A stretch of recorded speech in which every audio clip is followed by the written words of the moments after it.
How can you really get someone's attention? If you're having trouble gaining people's attention, you're certainly not alone. I, for one, have been there. When I was younger, I used to just really desire people's attention, but I couldn't really grasp it. I couldn't capture their attention. So I actually got myself into a ton of trouble because I ended up being the class clown. I would just be cracking jokes. If my friends and family are watching this, you know how many times I've been put in detention just by trying to gain attention. You do not need to be put in detention to gain attention. And certainly today we can break down the few simple things to look at in order for you to consistently and predictably gain people's attention without trying so hard, without trying to be something that you're not. Even myself, I take time to think about what I'm saying. I stumble on my words. If you've watched my videos, I have a slight lisp that I deal with. I'm by no means am I a perfect speaker, and that's certainly what this video is not about being. It's not about being a perfect orator or master of messaging. This is simply about being a little bit better than the last time. And so I'm going to share some tips that are actually 4 different tips that we can break down and use. So anytime you come to gain someone's attention, you can consistently and predictably gain that attention. Now, why should you even listen to me? Well, my name is Maxwell, and my mission is to amplify the voices of those making a positive impact in the world. My business is centered around that. We have a massive team of people, creators, who help entrepreneurs amplify their voice so that they can use their business, their product or service to help even more people. Simple as that. The more people who know about you, more eyeballs that are on you, that means the more eyeballs that are on your product or service, right? And the more eyeballs that are on your product or service means you're going to have more closes on your product or service. Simple as that. Well, step 1 is gaining people's attention. So I'm going to break down the 4 tips that I have in order to properly and effectively gain people's attention every time. We break it down into the following. It comes down to tone, body language, tribal language, and the power of pause, pullback, and push. The power of pause, pullback, and push, but we're going to hit all of those now. Let's dive into tip number 1. When it comes to your tone, we need to break down, okay, number 1, your speed. Looking at your speed, how fast are you moving throughout your tone? Is this the proper amount of speed that you want to be using so that you can effectively communicate with someone? How terrible is it when you start conversing with someone and all of a sudden they just start ripping words so fast and you don't know what to say because you don't want to be rude and you don't want to interrupt them, but they're going so fast. It's just like, take your time. There are certainly moments to be fast, but then there's also moments to be a bit slower and allow people to understand what you're saying. A big problem that entrepreneurs, especially those who we work with, a problem that they run into is like, they know all of the ideas that are brewing in their head. They've had all these experiences. And when they go to vocalize and communicate that with their audience, they go very fast because they know that matter very, very well. But your audience doesn't. This is most likely the first time your audience is even thinking about this concept that you've been brewing in your head for a long time. So allow that speed to maybe come down a notch and understand that it's very important for you to have the proper speed at the right times. Moments when you want to actually increase your speed or when you want to go into an example, when you actually want to explain something that might be a little bit wordy and you go a little bit quicker, kind of like what I'm doing right now, right? That's when it's great. But make sure that you understand the overall tone, which starts with your speed. Now, a part of your tone is also your pitch and your emphasis, right?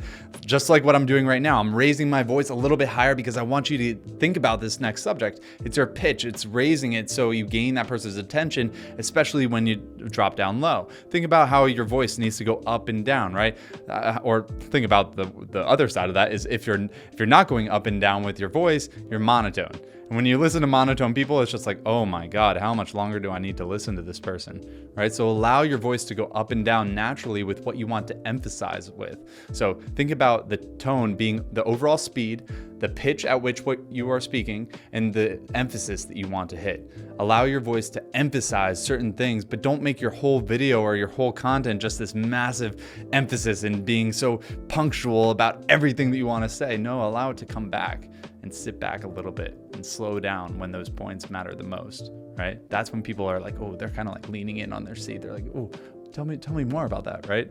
Next is your body language. Body language is massive. It's actually the very first thing people see before you even start speaking, right? It's like, how is that person presenting themselves? How is that person holding themselves? And do I even want to interact with that before you even start speaking, right? So think about your body language when you start to present yourself in the workplace. Are you going to hop into a business meeting with a potential client and just chill in your seat and just totally relax and take it easy? No, you'll sit upright, you'll be attentive, you'll be aware, and you'll use your hands and your gestures to coordinate what you're saying with the viewer so that they can understand the magnitude of what you want to speak or the minute details you want to hit each and every single time, bringing them through the path. But now I do want to say this, when it comes to body language, don't bring it out here, don't start raising your arms all over. Look, when I do this, how weird does it get? It gets weird real quick, right? So we call this the box of speaking, the speaker's box, if you will. And so the speaker's box is simply this. It's keeping your hands below your chin, above your heart, and between your shoulders. That's the speaker's box. So you can just keep it right here all day long. This is it, right? I want to talk about something, bring it here.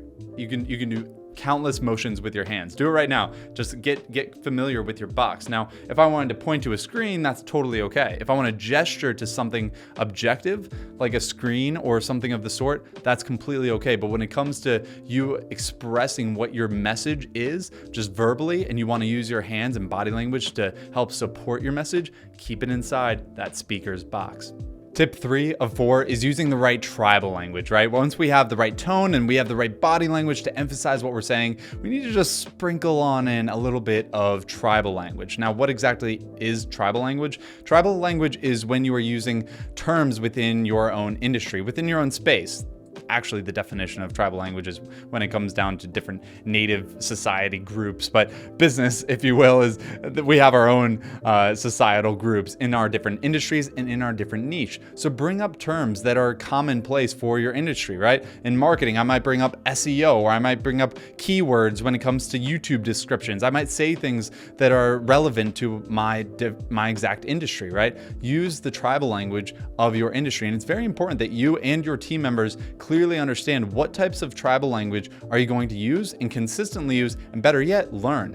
What are some things that are trending, happening in your space that you need to tap into and use in your everyday conversation? Once you start using tribal language, for example, we have some people who don't know what SEO stands for, search engine optimization. The more you can be in tune with different types of acronyms, which they don't always have to be acronyms. I actually have a little bit of distaste towards acronyms as a whole because they can be quite confusing. But the more that you have better tribal language, the more you seem impressive and more on tap with your industry to your potential clients. So think about that. Think about the tribal language that you and or your team members are using in just your everyday communication. All right, so now we're starting to feel pretty equipped. We have the right tone, we have the right body language, tribal language even, but here's where it all needs to come together. And this is where we use the power of the pause, pullback, and push. First off, power of the pause. We're going to be ripping. We know exactly how to say things. We know how to present ourselves with the right body language. We know how to sprinkle in tribal language when necessary, right? But we need to pause to let it sink in. Allow your viewer to sink in, to marinate all of the ideas and the concepts that you're projecting to them. Allow the pause to happen. There is so much power in the pause, and they need to hit it, because if you do not use the power of a pause, all of a sudden you're onto that next concept and they have not fully developed or fully understood what you have presented to them, right? We're not just robots where it's like 1 + 1 = 2, good, on to the next thing. We have to think about it for a second. Does 1 + 1 actually equal 2? Is what you are saying actually effective and relatable to what they are trying to learn and understand? How does it relate to them? How can they best use it moving forward? Pause. Allow that pause to be there. Allow it to sink in. Now, there's also the power of the pullback, where you might be thinking, okay, well, if I want to go educate and inspire these people, I need to talk to them, right? Max, I should be directional. I should be looking at the camera and speaking directly to my viewers. But take that moment to pull back. Be like, hey, listen, like I said earlier, I'm not a guru in the space, right? I'm just a practitioner here. People don't want, how tired are we of just hearing like these marketing gurus and all these different gurus in every space? Pull back. Allow for that almost bit of humility to be there, and to simply come to the table and be like, hey, like I know my weaknesses. And once you allow people to understand what you don't know, then they will focus on what you do know. so long as you communicate that effectively, right? So pull back, allow that pullback to be there. But then the one last thing I want to leave you with is the power of the push. Once you start to communicate and vocalize your thoughts with your audience, push onto them. Allow that viewer to be put back on their heels a little bit, right? Don't be aggressive with this, but a simple question could be, now how about you? How are you going to implement this today? How are you going to implement the power of the pause next time you speak on camera? Right? Just that simple notion, that simple question of asking the viewers. Tony Robbins is and many great speakers and orators are known for doing this in person at events, right? Where they're like, now raise your hand if you've been a part of this, right? Now raise your hand if you're excited right now, right? Millions of hands go up. But Tony Robbins actually says, now say I if you're thrilled for today's event, and then the whole crowd goes I, right? Same thing. Push back on your viewers. This is absolutely massive. Allow it to sink in. Say one more thing if you need, and then start to push back. Be like, now what about you? How can you implement this today? What are some questions? What are some thoughts that you might have right now? Better yet, how can you get more singular than that?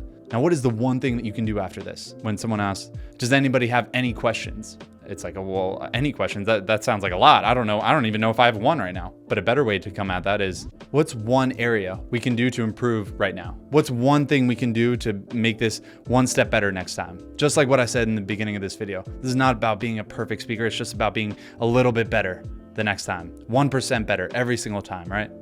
Now, here's the time where I actually push back on you, right? When you think about vocalizing and communicating effectively on video with your audience, how are you going to do it? How are you going to use the tone, the body language, the tribal language, or maybe even the power of a pause, pull back, and push? It's actually a lot to consume. What I want you to do is just take simple notes here and think about, how can I do this? Next time I'm shooting on video, how can I do this? And I want to make this super easy for you. Just simply write down those key moments, right? Here, Alex, you mind just throwing it up on the screen? How can we help these people out? There it is. So simply take those terms, look over it. How can I use these every single day? Now, here's the thing is, in this whole video, I'm talking about how to communicate in the best way possible. But the first step is what you need to say. And then how do I say it? Right? What do I need to say? How do I say it? So I want to help you out entirely. We actually just gave out our free script that we use for all YouTube videos, and plus our 149 current active clients, not even to mention the hundreds of clients that we've helped out in the lifetime of our business. But we're actually giving away our full script right here, right now.